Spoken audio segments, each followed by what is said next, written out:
Assalamualaikum warahmatullahi wabarakatuh. Berjumpa kembali dengan saya. Perkenalkan, nama saya Arsy Umaro, calon guru penggerak Angkatan 7 Kabupaten Brebes. Pada kesempatan kali ini, saya akan menyampaikan mengenai pengalaman aksi nyata modul 1.4 budaya positif. Perkenalkan, dengan fasilitator saya Ibu Endang Sulistewati dan pengajar praktek Bapak Sholahul Mujahidin. Latar belakang dari modul 1.4 adalah budaya positif di sekolah sangatlah penting untuk mengembangkan siswa yang memiliki karakter kuat sesuai dengan profil belajar Pancasila. Untuk membangun budaya positif, sekolah perlu menyediakan lingkungan yang positif, aman, dan nyaman agar siswa mampu berpikir, bertindak, dan mencipta secara merdeka, mandiri, dan bertanggung jawab. Tujuan aksi nyata pada modul 1.4 adalah menciptakan murid yang merdeka dan disiplin diri yang tinggi. Kemudian menumbuhkan budaya positif di lingkungan sekolah dengan meyakini nilai-nilai kebijakan universal.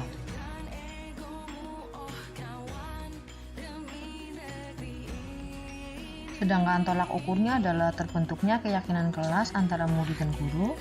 Kemudian murid dan guru mampu menerapkan keyakinan kelas yang telah dibuat, serta adanya penerapan budaya positif di lingkungan kelas maupun di lingkungan sekolah.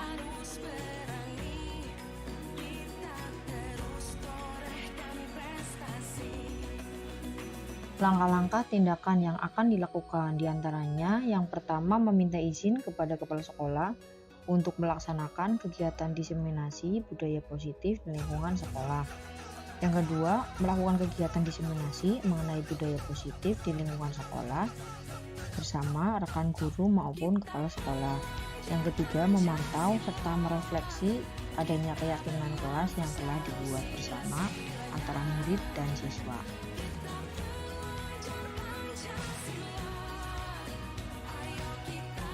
Saya juga membutuhkan dukungan dalam pelaksanaan aksi nyata modul 1.4. Dukungan yang dibutuhkan diantaranya dukungan dari warga sekolah agar tindakan yang disusun dapat dilakukan dengan lancar. Kemudian ada dukungan berupa sarana dan prasarana untuk pelaksanaan budaya positif di lingkungan sekolah, serta saya membutuhkan dukungan dari wali murid dalam melakukan budaya positif yang ada di lingkungan rumah. Berikut ini merupakan pelaksanaan kegiatan diseminasi di sekolah mengenai penerapan budaya positif di sekolah.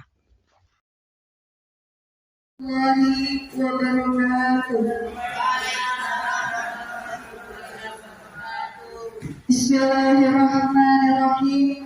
Alhamdulillahirabbil alamin. Wa bihi nasta'in wa ala umuri dunya wad din. Wassalatu wassalamu ala Rasulillah. Yang terhormat Ibu Sumainan SPD SD selaku Kepala Sekolah SD Negeri Brebes 1.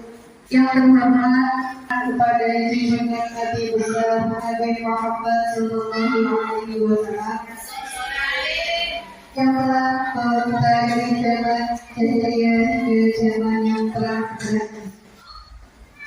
Saya di lingkungan sekolah. Acara yang pertama pembukaan, acara yang kedua pendaftaran kembali peserta, acara yang ketiga menyanyikan lagu Indonesia Raya, acara yang keempat sambutan kepala sekolah SD Negeri Brebes 1, acara yang kelima kegiatan inti pemaparan materi budaya positif, acara yang keenam kegiatan tanya jawab, acara yang ketujuh penyampaian notulen rapat, dan acara yang terakhir pembacaan doa di acara pagi hari ini dengan bacaan basmalah. Bismillahirrahmanirrahim.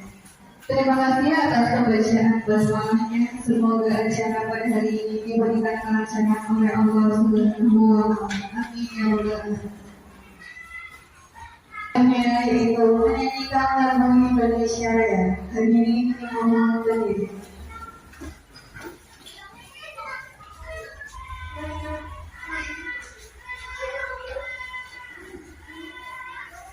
Indonesia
Akhirnya sambutan kepala sekolah SD Negeri Polosari 1 kepada Ibu Sumaina SPD Islam dipersilakan.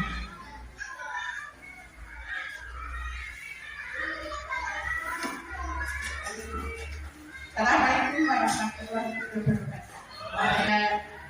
Yang saya hormati Bapak Ibu satu dan yang saya banggakan siswa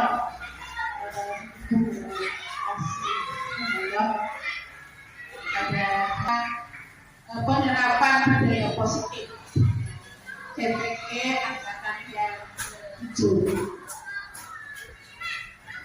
Yang pertama yang insya Allah kita nantikan syafaatnya sejauh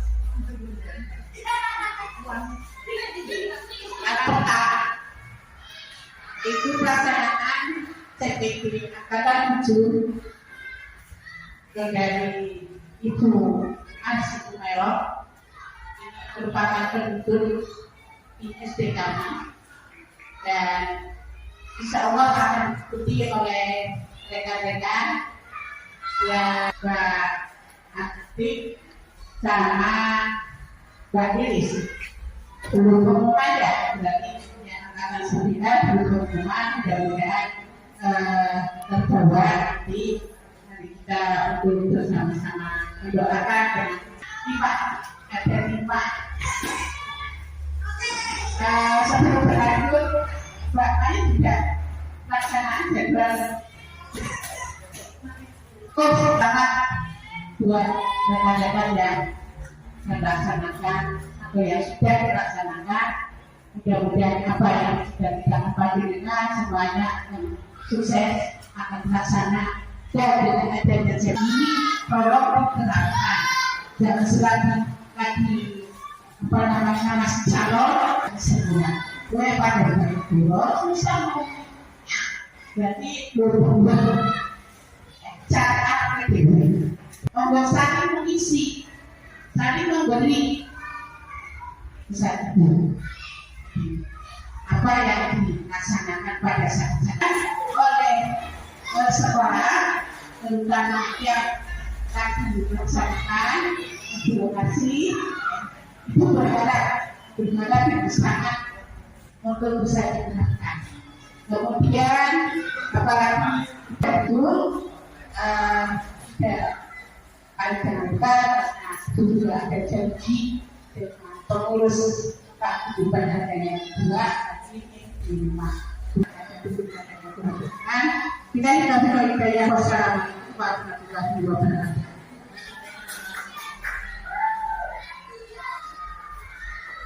Terima kasih kepada Ibu atas sambutannya. Kegiatan yang selanjutnya yaitu kegiatan inti pemaparan materi budaya positif yang akan disampaikan oleh Ibu Arsy Kumairot SPD. Kepadanya dipersilakan.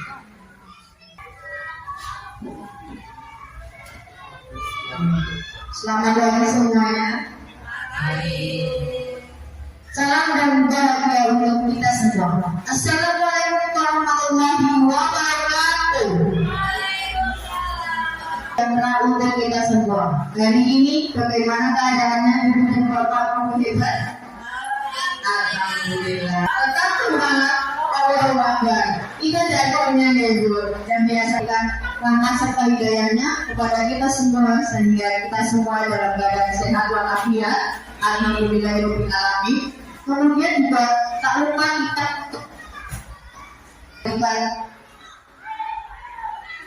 memberikan sholawat kepada junjungan Nabi besar kita Nabi Muhammad Sallallahu Alaihi Wasallam.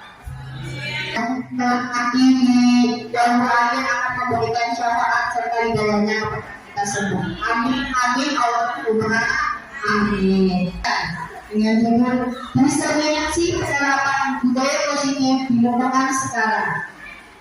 Perkenalkan, nama saya Arsi Mumarok, salah guru penggerak angkatan 7 dari Kabupaten Brebes. Pada kegiatan diseminasi ini, aku sangat Ibu Bapak Guru hebat ini akan sudah tahu pengertian mengenai ilmu kepada orang lain yang nantinya akan diyakini oleh orang lain dan akan dilaksanakan dengan penuh tanggung jawab. Itu pengertian dari diseminasi. Nah, tujuan dan kegiatan kita pada hari lingkungan sekolah kita. Nah, di sini budaya bahwa yang pertama adanya salah satu disiplin positif. Yang pertama yang berhebat. Di sini kita akan belajar mengenai budaya positif. Sebelum kita menerapkan budaya positif di lingkungan kelas dan sekolah kita, alangkah baiknya kita mengetahui mengenai konsep-konsepnya. Tadi sudah saya jelaskan ada 6 konsep yang mendorong atau melandasi adanya budaya positif. Yang pertama ada teori motivasi, hukuman, penghargaan serta restitusi. Yang ketiga ada keyakinan kelas. Selanjutnya kebutuhan dasar manusia. Pertama kita akan bahas dan kupas tuntas terlebih dahulu mengenai apakah makna disiplin. Disiplin. Tentu saja Ibu Bapak Guru yang di sini sudah tahu nih maknanya disiplin itu apa ya? Apa ya Bu? Kira-kira Bu? Tepat waktu. Tepat waktu. Apalagi selain tepat waktu, kira-kira apa ya? Disiplin itu seperti apa ya? Selain tepat waktu. Nah, di sini ternyata, betul Bu, harus mematuhi peraturan ya Bu. Nah, ternyata disiplin itu berasal dari bahasa Latin. Dimana? Nah, disiplin diri membuat orang menggali potensinya menuju sebuah tujuan apa yang akan dia hargai.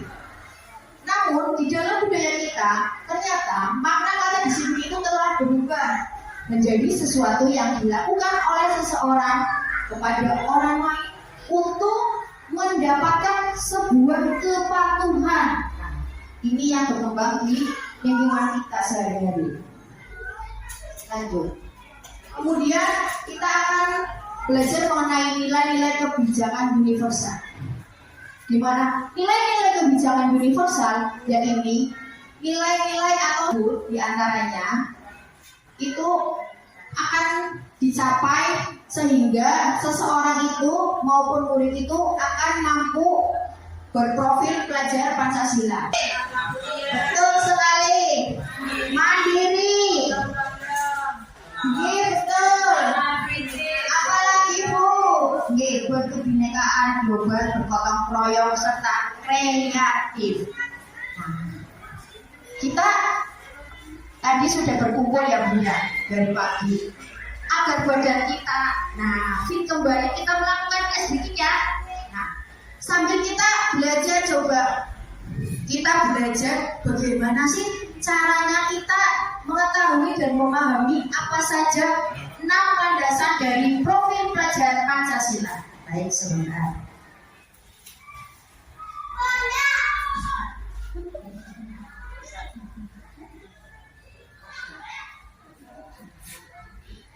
Sambil diikutin sekalian Ibu. Sambil berdiri Ibu. Sambil berdiri, silakan Ibu Bapak Guru Hebat. Nggih, monggo. Suaranya. Suaranya nggih, Pak. Kita lemaskan badan kita dulu dengan sebuah lagu berjudul Profil Belajar Pancasila. Disertai gerakan deh, biar badannya lemes dan juga kembali. Oke, siap. Oke.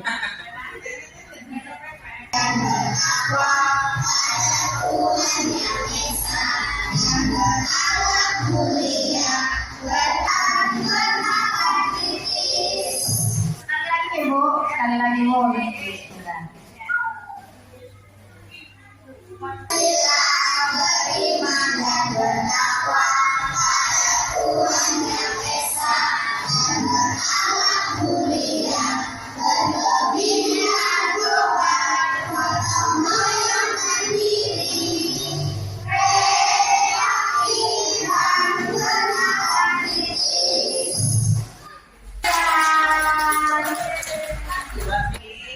Yang sebuah judul apa tadi, Ge?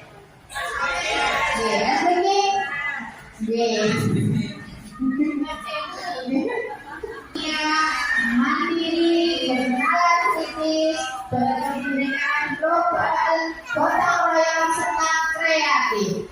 Itulah yang nantinya akan menjadi tujuan kita sebagai pendidik, Bu, yakni mendapatkan karakter siswa-siswi. Kita lanjut mengenai materi selanjutnya adalah mengenai teori motivasi manusia. Motivasi di sini adalah dorongan yang timbul dari diri sendiri, baik dilakukan secara sadar maupun tidak sadar.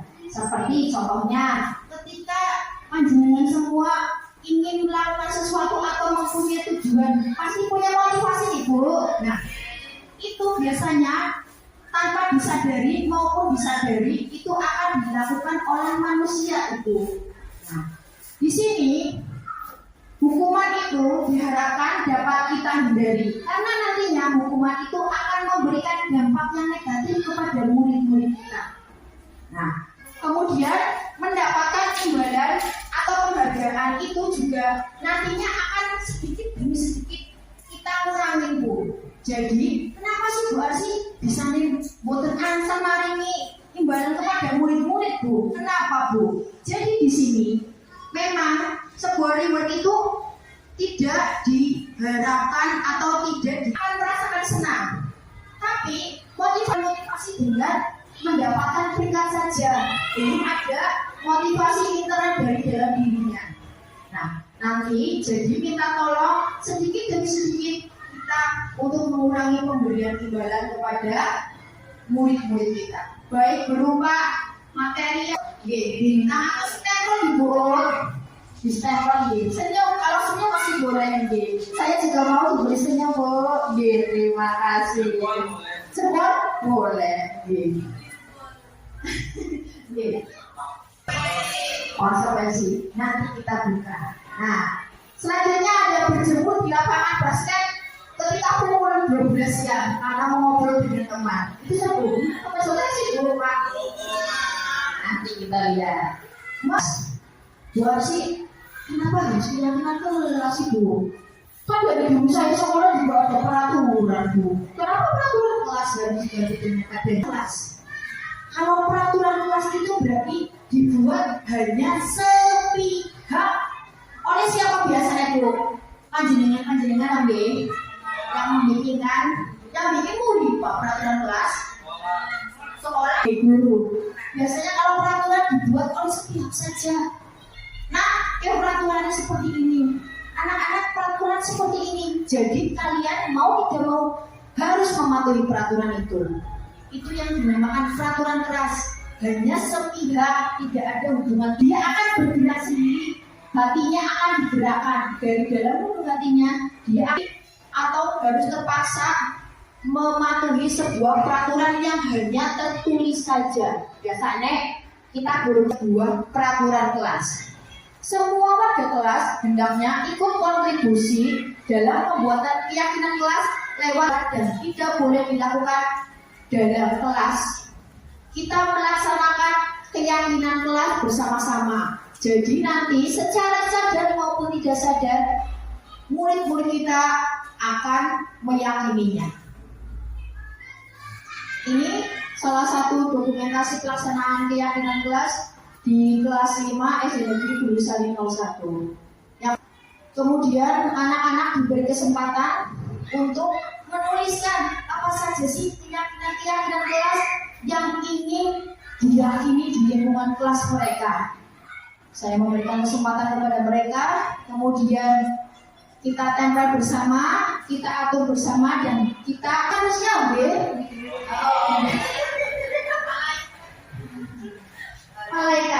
malaikat Nabi saya ibu. Emang bisa dua guru ini seorang guru itu ada seorang malaikat ini. Nah, jadi punya kebutuhan di nama buatan deh. Itu bisa. Selain sopir juga ada kebutuhan lebih urgent lagi Pak. Nah, di sini ada kebutuhan dasar manusia. Ada berapa nih? Ada 5. Betul sekali ada 5. Yang pertama adalah bertahan hidup. Yang namanya manusia berarti hidup, Ibu. Nah, iya. Ada kebutuhan bertahan hidup, yakni berkaitan dengan fisiologis seperti sandang, papan. Kita lebih enak punya uang atau punya kesehatan dulu. Sehat dulu, sehat dulu. Nah, setelah sehat, nah, kebutuhan kasih sayang dan rasa diterima. Ternyata kita itu ya disayang ya. Bukan malah beri sayang dulu. Ambil, ya. Semua manusia itu punya kebutuhan kasih sayang dan rasa diterima diri sendiri. Itu yang pertama. Kemudian harus punya rasa diterima. Kita harus punya pendidikan mengendalikan arah hidup seseorang. Dengan mau ke sini, mau ada yang mencegah, Bu. Nah, itu merupakan salah satu contoh kebutuhan kebebasan. Kemudian ada kebutuhan kesenangan. Kesenangan dari kebutuhan untuk mencari kesenangan di pasangannya masing-masing berhadapan dan semuanya tatap matanya serta berikan senyuman termanisnya. Ya. Bagaimana? Nah, kebutuhan terakhir ya, kebutuhan penguasaan. Kebutuhan penguasaan itu apa sih, Bu? Nah, kebutuhan ini berhubungan dengan adanya kekuatan untuk mencapai sesuatu, menjadi kompeten, menjadi terakhir. Amin ya, amin. Nah, ternyata tidak hanya guru. Nah, murid kita juga punya gambaran dari dunia berkualitas mereka. Tentunya sebagai guru kita ingin mereka memasukkan hal-hal yang baik di sini. Nah, kita biasanya sering melihat bapak ibu guru itu langsung memberikan sebuah hukuman nih, sebuah punishment kepada siswa. Kalau salah, dia harus dihukum. Ada apa? Ya semoga nanti setelah ini bapak dikurangi lagi nih Pak. Nih, kemudian ada posisi sebagai pembuat rasa pena, tolonglah nak, kalau ibu gurunya itu adalah posisi pembuat rasa bersalah pada murid. Kemudian ada posisi teman. Nah, dalam posisi ini guru tidak akan menyakiti murid. Guru namanya teman ada Bu ya. Masa saling menyakiti? Ada Bu. Banyak. Oh alam. Ya. Ya kata-kata ucapan yang sering diberikan guru kepada siswa adalah peraturannya apa ya nak? Nah, yang terakhir posisi sebagai manajer. Dalam posisi kita sebagai manajer, guru berbuat bersama dengan murid, mengajak siswa atau murid untuk mempertanggungjawabkan perilakunya, mendukung serta menemukan solusi atas permasalahan yang sedang dihadapi oleh murid. Nah, itu yang dinamakan manajer. Kira-kira dari 5 posisi kontrol ini kira-kira yang baik yang masukkan.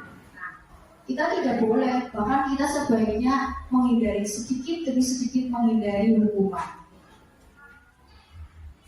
Jadi dari tujuan akhir 5 posisi kontrol ini, guru mencapai posisi kontrol sebagai manajer, di mana di posisi ini murid dapat menjadi pribadi yang mandiri, merdeka, bertanggung jawab atas segala perilaku dan sikapnya, yang pada akhirnya dapat menciptakan lingkungan yang positif, aman, nyaman, serta tentram. Dia apa buatan Bu? itu tujuannya akan dicapai gitu. Nah, selanjutnya kita coba akan bahas bersama lagi. Ada 6 pertanyaan Ibu Bapak Mbak. Yang pertama, nah ini nanti apakah posisi kontrol yang diberikan guru kepada muridnya? Yang pertama, saya kecewa sekali dengan kamu. Kira-kira posisi apa nggih?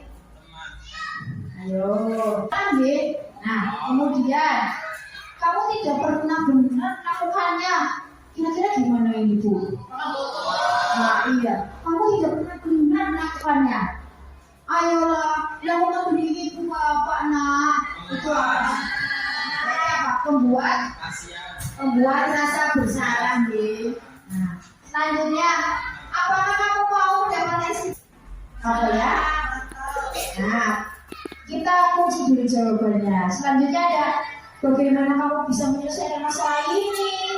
Kira-kira posisi kontrol apa nggih? Ayo, kita memberikan.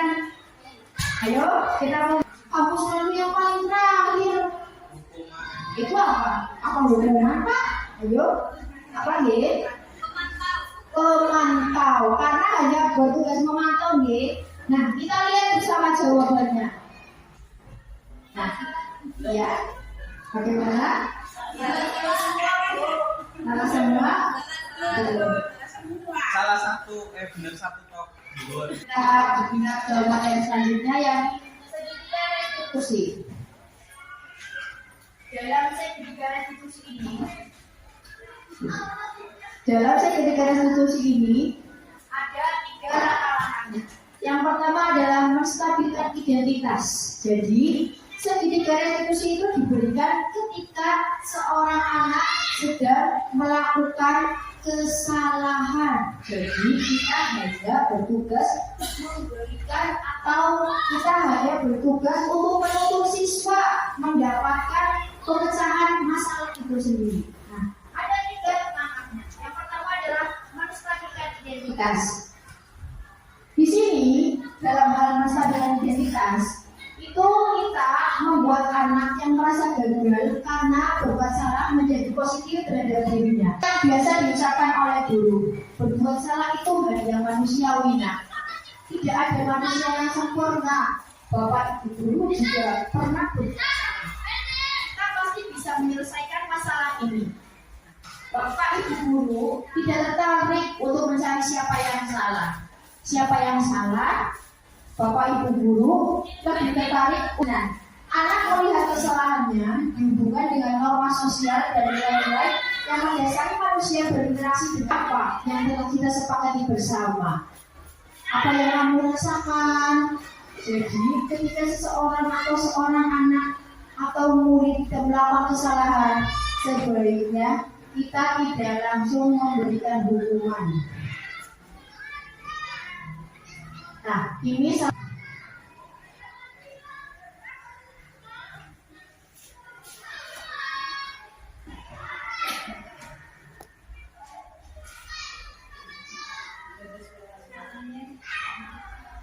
dilaksanakan di kelas 5 SD Tulisan 1.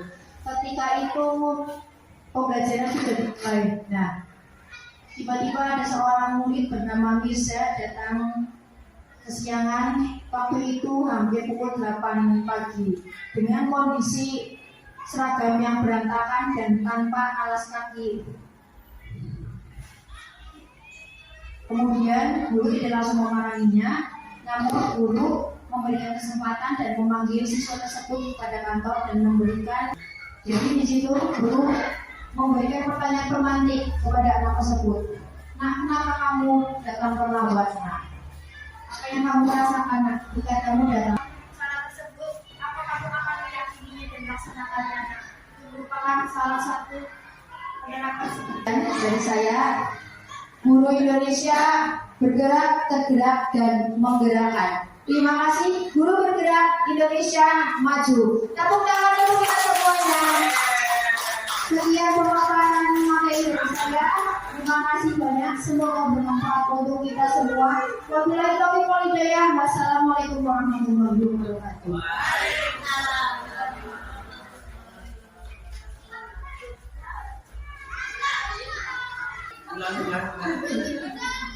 Kegiatan selanjutnya yaitu kegiatan tanya jawab. Monggo Bapak Ibu guru hebat, barangkali ada yang mau bertanya, dipersilahkan.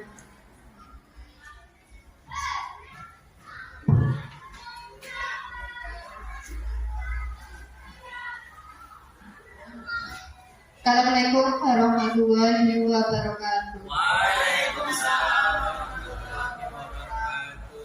Perkenalkan, nama saya Rulina. Dampak negatif bagi siswa, sedangkan pemberian beberapa reward juga tidak disarankan. Dengan kondisi nyata bahwa masing-masing siswa kita di kelas tentu saja memiliki latar belakang yang berbeda-beda. Pertanyaannya, bagaimana cara guru menerapkan segitiga retribusi agar guru dapat menentukan siswa memperbaiki diri dengan karakter yang lebih baik dan kuat? Terima kasih.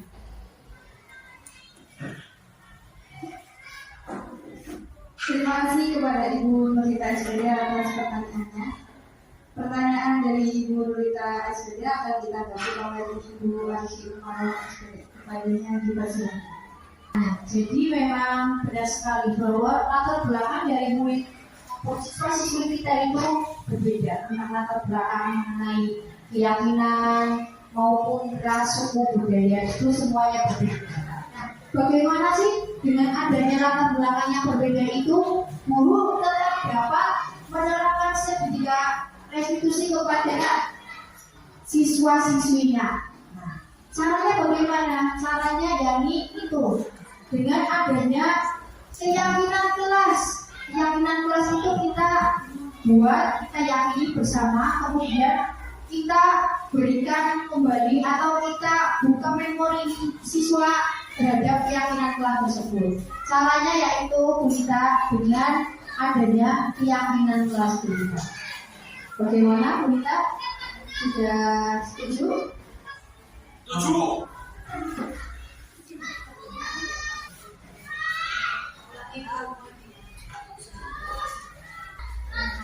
Terima kasih kepada Ibu Arsy Umar SPD atas jawabannya yang cukup memuaskan. Acara yang selanjutnya yaitu penyampaian notulen rapat yang akan disampaikan oleh saya sendiri.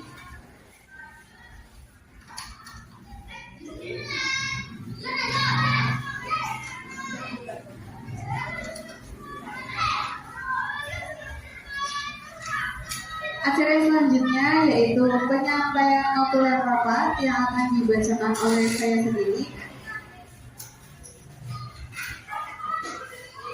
Budaya positif di lingkungan sekolah diharapkan mampu diterapkan oleh seluruh warga sekolah agar terciptanya generasi positif pelajar Pancasila. Budaya positif di lingkungan sekolah diharapkan mampu diterapkan oleh seluruh warga sekolah agar terciptanya generasi berprofil pelajar Pancasila.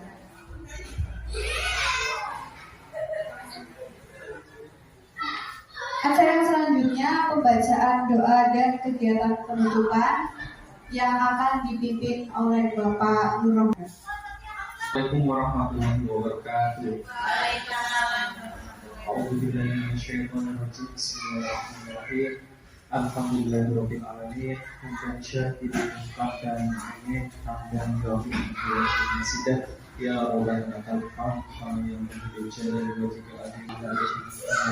Ya Allah, ya Rabbi, ya Tuhanku, pada pagi hari ini kami mengharap kehadiran-Mu. Ya Rabbi, ya Tuhanku, lindungilah keluarga kami, ampunilah dosa-dosa kami dan ampunilah dosa-dosa kedua orang tua kami. Ya Allah, mudahkanlah segala urusan dunia dan akhirat kami. Rabbana atina fid dunya hasanah wa fil akhirati hasanah wa qina adzabannar. Walhamdulillahirabbil alamin. Assalamualaikum warahmatullahi wabarakatuh.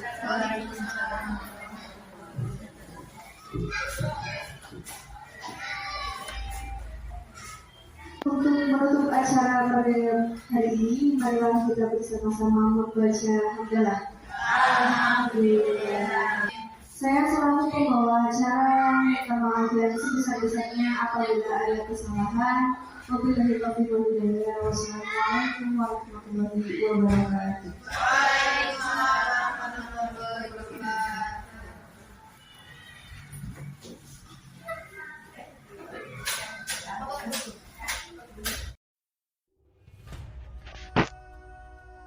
Terima kasih telah menyaksikan aksi nyata modul 1.4 Budaya Positif. Salam guru penggerak, guru bergerak Indonesia maju.